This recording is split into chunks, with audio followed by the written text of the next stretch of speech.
नमस्कार, भारत लाइव देख रहे हैं आप। लगातार तेजस्वी यादव पर जदयू हमलावर है। जहां तेजस्वी यादव लगातार सरकार की कमियां निकाल रहे थे, हाईकोर्ट द्वारा नीतीश कुमार को पड़ी फटकार पर सरकार को आईना दिखा रहे थे, ऑक्सीजन की कमी की वजह से लोगों के मरने पर सरकार को बार बार कटघरे में खड़ा कर रहे थे।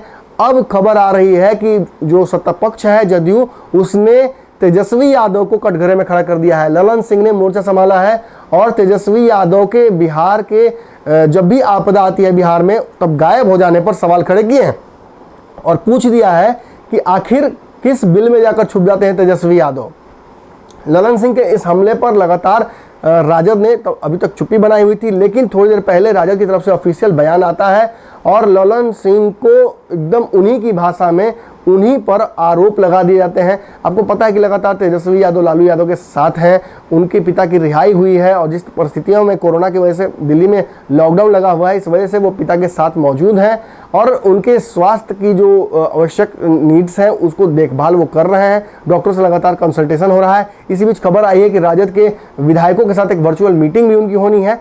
लेकिन इन सब के बीच ललन सिंह ने नीतीश कुमार की तरफ से मोर्चा संभालते हुए तेजस्वी यादव पर हमला कर दिया और बताया है कि ये पढ़े लिखे नहीं हैं, इसलिए इनको समझ नहीं आता है और जब परिस्थितियां विकट होती हैं तो ये उससे दूर भाग जाते हैं। ऐसे व्यक्ति को बिहार का मुख्यमंत्री जनता नहीं बनाती है, तो इसीलिए क्योंकि वो भागौड़े हैं, वो वक्त पड़ने पर बिल में जाकर छुप जाते हैं। इसके अलावा अब सीधे तौर पर जो राजद है उसने ललन सिंह के इस हमले का जवाब दे दिया है और जवाब ही नहीं दिया है बल्कि ललन सिंह पर ही कई आरोप लगा दिए हैं। क्या कुछ कहा है सुनिए। राष्ट्रीय जनता दल के प्रदेश प्रवक्ता चितरंजन गगन ने जदयू सांसद ललन सिंह द्वारा नेता प्रतिपक्ष तेजस्वी यादव पर की गई टिप्पणी पर कड़ी प्रतिक्रिया व्यक्त करते हुए कहा है कि जो व्यक्ति खुद बिल के अंदर छुपा हुआ हो उसे बाहर कैसे दिखाई देगा। राजद प्रवक्ता ने कहा कि यदि ललन सिंह जी नेता प्रतिपक्ष के बजाय मुख्यमंत्री जी को अपना सुझाव दिए रहते तो आज इलाज के अभाव में इतनी बड़ी संख्या में लोगों की जान नहीं जाती और न माननीय न्यायालय को राज्य सरकार के खिलाफ इतनी तल्ख टिप्पणी करनी पड़ती।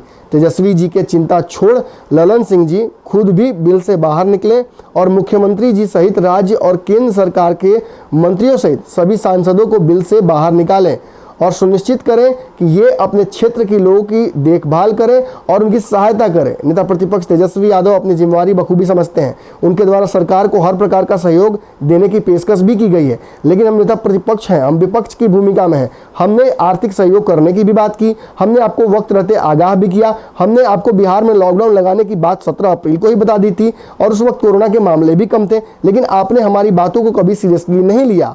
इसके अलावा जब महामहिम राज्यपाल के साथ बैठक हुई तो हमने कई सुझाव दिए थे, जिन सुझावों पर आपने थोड़ा सा भी एहतराम नहीं किया। इसके अलावा हमने पिछले साल भी कोरोना के दौर के दौरान आपको कई सुझाव दिए थे। इसमें सुझाव दिया गया था कि टेक्नीशियंस की भर्ती कराई जाए, जो लैब इक्विपमेंट्स उनको बढ़ाया जाए, जांच की व्यवस्था बिहार में की जाए, इसके अलावा ऑक्सीजन और वेंटिलेटर्स की व्यवस्था बढ़ाई जाए। लेकिन आपने केवल कोरम पूरा किया। आपने यहाँ तक कि विधायक और सांसदों की निधि से भी पैसे निकाले और उस पैसे का भी आपने बंदरबाट कर दिया। आपने अभी तक भर्ती सुनिश्चित नहीं की है। स्वास्थ्य विभाग में कई पद अभी भी खाली हैं, जिसकी वजह से बिहार की जनता को मरना पड़ रहा है।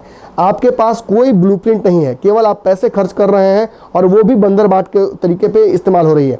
आवश्यक उपकरण आपके पास नहीं है, टेक्नीशियन आपके पास नहीं है, टेक्नीशियंस की नियुक्ति नहीं की जा रही है। इसके अलावा राज्य प्रवक्ता ने कहा कि माननीय उच्च न्यायालय की टिप्पणी पर जब सवाल किए गए तब जाकर आप जागे हैं और इस डर से आपने बिहार में लॉकडाउन लगाया है ताकि आपको सरपास करके जो कोर्ट है वो न लगा दे कहीं ना कहीं लॉकडाउन। और आप मुख्यमंत्री बने हुए हैं, ये फैसला आपके एनडीए का है, लेकिन एनडीए के जो घटक दल है भाजपा वो लगातार आप पर हमलावर हैं।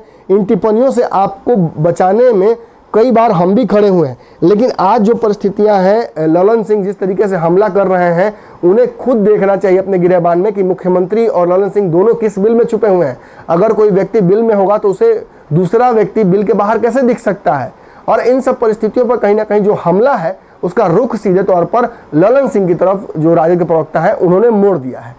आपको क्या लगता है? ये बात तो सही है कि जब भी बिहार में विपदा आती है तो तेजस्वी यादव कहीं ना कहीं दूर रहते हैं। हालांकि इस बार तो उन्होंने सरकार को हर तरह का सपोर्ट देने की बात की है। उन्होंने यहाँ तक कह दिया था कि अगर आर्थिक आवश्यकता पड़ती है सहयोग की तो वो भी करने के लिए तैयार है। राजद के कई विधायकों का जो पैसा है उन्होंने सरकार को लगातार कहा है कि ऑफर किया है और कई विधायकों ने तो अपने अपने ही पैसे को खर्च करके बेड्स और लोगों की आवश्यकता के लिए अस्पतालों की व्यवस्था की है। ऐसी स्थिति में इस तरह का ललन सिंह का हमला तेजस्वी यादव पर करना आपको कितना सही लगता है? कमेंट सेक्शन खुला हुआ, अपनी राय दे सकते हैं। धन्यवाद। अगर ये वीडियो पसंद आई और वह बिहार के राजनीति और बिहारियत से सरोकार रखेनी तो सब्सक्राइब बटन दबा के चैनल के सब्सक्राइब कर ली। ओजे एगो घंटी बा, ओकरा बटन दबा देला से कुल सटीक और मारक खबर रुआ मुफ्त में मिल जाई। अगर रुआ पत्रकारिता के हमनी के नया प्रयोग में सहयोग कर चाहतानी तो ज्वाइन बटन दबा दी। पेटीएम नंबर नोट कर ली 9386816700। धन्यवाद।